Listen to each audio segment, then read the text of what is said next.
I'd like to thank Iron Nancy for the video recommendation. I was just a little stuck on some ideas, and he recommended one that I think is a legitimate, good reason to do.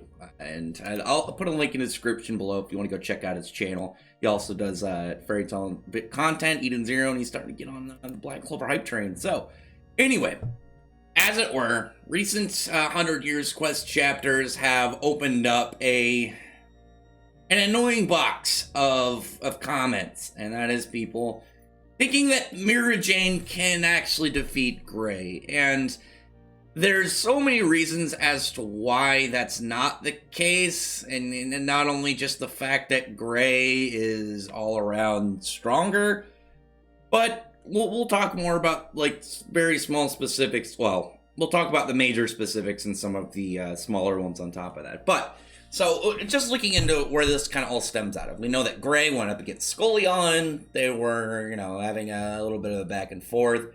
They just were kind of canceling each other's attacks, and then Scullion said, all right, now I'm going to use, I got to end this. He uses Black Ash. Gray almost dies, but he is saved by Brandish, and once we next see really Scullion in combat, goes up against Mirajane and Elfman. He and Mad Mole are kind of, doing a 2v2. And for some reason, like, during all this, people have gained the idea, for some reason, that Gray is weaker. And it's like, well, Mirajane lasted longer. Well, Mad Mole and Scullion didn't even use any named attacks. Well, how do you know that they didn't use it? Well, the Scullion specifically, as we've seen his named attacks, they leave large amounts of ash, and like just looking at like his his utter ash attack that he used on Gray, it made a massive cavity in the ocean. It made a very large hole, turning all that water into ash. If he used that at all in within any of the parts of Drasil, there would be a massive crater and like a ash like tornado. It would be very, very obvious if he used any of the named attacks that we've seen him use so far. Now, that's not the only thing that people are kind of like gauging this out of. They're getting some comments from like characters, they're like, oh, they're hyping up Mirajane and, making it seem like she's more of a threat.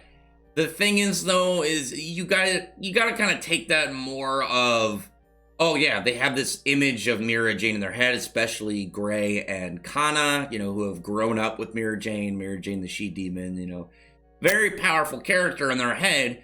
But, it's kind of like the same thing of, like, Natsu being scared of Urza. Urza's powerful, but really going all out, I'm going to put my money on Natsu for sure. Especially, Pot's Dragon Force, Urza's done. And it's only in these kind of characters' heads that they're more than what they're actually capable of. And I'm not just saying that because Gray is the main character.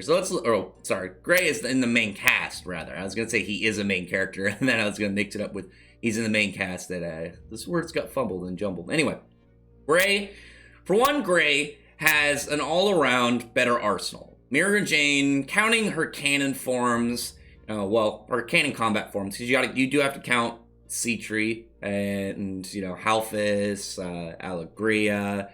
She's got her Sailor form. The Sailor one is the only one that would be kind of considerable for Gray, but not really, because like the argument of, oh well, Mirajane only used her her base Satan Soul form against Scullion, which you can logically say, but it doesn't really matter, because not only did Scullion not even use any named attacks, because canon Mirajane doesn't have named techniques with her forms. It's more of just like, oh, each form, buffs her up, and then she has somewhat different abilities while she's inside different forms. But as we know, Satan, like, takeover magic in general is not something that you could spam. It's not the same as requip. It's an all-around, like, big enhancement. It takes a lot of magic to do.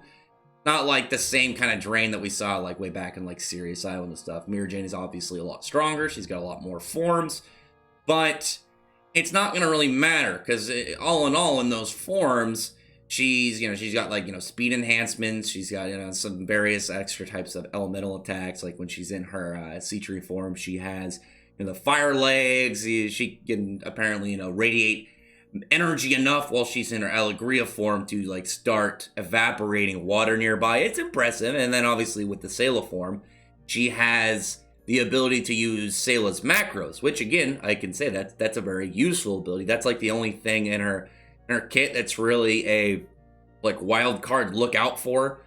But other than that, it's mostly just like large energy attacks, like just linear blasts. She doesn't have as much as a lot of other characters you would consider. Like you look at like the other, even just S-class, like even Mystagun had like a very, obviously Mystagun, capped out his strength way below where Mirajane is currently at. But he, even in his short showings, had a better arsenal with like illusion, sleep magic, reflection magic. He had an elemental body so he could turn intangible. He just, all around, like he had a better arsenal than Mirajane. And you look at like Laxus, he got his own, specific form with his red lightning dragon mode. He's got Fairy Law. He's got, the weaker but still Lacrima based Dragon Force. We don't have to really argue much for guild arts. He's guild arts.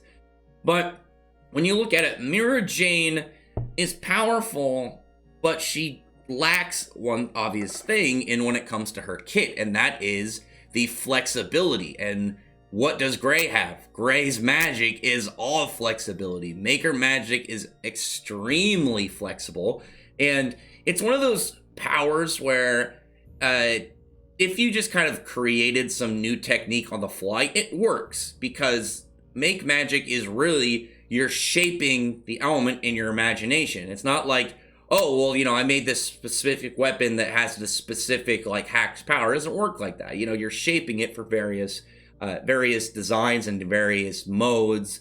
Obviously, you can get extra things like range, maneuverability. You can like what was it? Gray had his Ice Make Thieves sense. He could have stuff like, oh, we'll sneak like back attacks and stuff. It's a very, very, very emphasized flexible power. Now, on top of it being flexible, Gray has a much larger level of range. Gray's abilities, we've seen, even stuff like short range, like his Ice Make Lance, is still really like considerable to Mirajane. And then you got upper versions like Freeze Lancer and whatnot. But then you get like some of his more archery techniques. Like he hasn't used it in a long time, but his Super Freeze Arrow still has like a couple 100 meters of range. Really impressive. You drop some of his larger ones like Ice Make Silver, which is just a straight AoE massive freezing thing. So Gray's magic all around has a much better flexibility and range of Mirajane. It's way more able to adapt to a specific individual, specific style. And Gray is definitely one of the smarter members of the main cast. I mean, in terms of intelligence, Lucy is definitely the smartest. In terms of, I would say, adapting to their enemy, like straight, like just normal combat, Natsu is more like set for the way that the approach is and kind of just like figuring out his opponent's moves, whereas Gray is more of adapting his fighting style and how he's going to be combating him specifically to, whoever he's against. On top of these things, we just talked about smaller things like flexibility and range, but Gray has much better displays of just all-around strength. And this is I would say the second most important thing, because the first one is like my all-around, like, how is this argument even existent kind of thing. So Gray defeated Invul. Gray defeated Invul, and you could easily say he's stronger than he is, or he's stronger than he was at that time, because, everyone got a huge boost as of, the 100 Years quest. Being able to do relatively anything to, any of the Dragon Gods is far more impressive than beating Invul. And I know that Mercephobia wasn't going all out, but Gray even being able to freeze some of his water pillars like he did is really impressive, because those attacks are still carrying... Even I would easily say, like, even a single percentage of Mercephobia's strength is massively above Invul. I don't think that's really debatable. I mean, I don't think Gray could just, like, walk up and, like, one-shot August, but would he be able to freeze some of his attacks? Yeah. If he's able to freeze some of Mercephobia's attacks, he should be able to freeze some of his other characters' attacks, of lesser significance than, a Dragon God. But on top of that, beating Invul, doing these things, he all around just has a better level of power. Like I said, you can kind of go with like his ability, his freezing ability, the sheer depth of the cold. Like it's I believe that freezing Tempesta's tornadoes, like the temperature to do that, I think it was like 40 or 50 degrees shy of absolute zero. And the fact that he copied Invol's True Ice gives him the ability to have kind of like durability voiding ice, which obviously is super impressive, especially when you have ranged like over your opponent. But I mean, look at Mirajane. Mirajane, I know people are, oh, she beat Jacob. Jacob was nerfing himself immensely because we know Jacob's like weakness was that he was, shy when it came to women and stuff.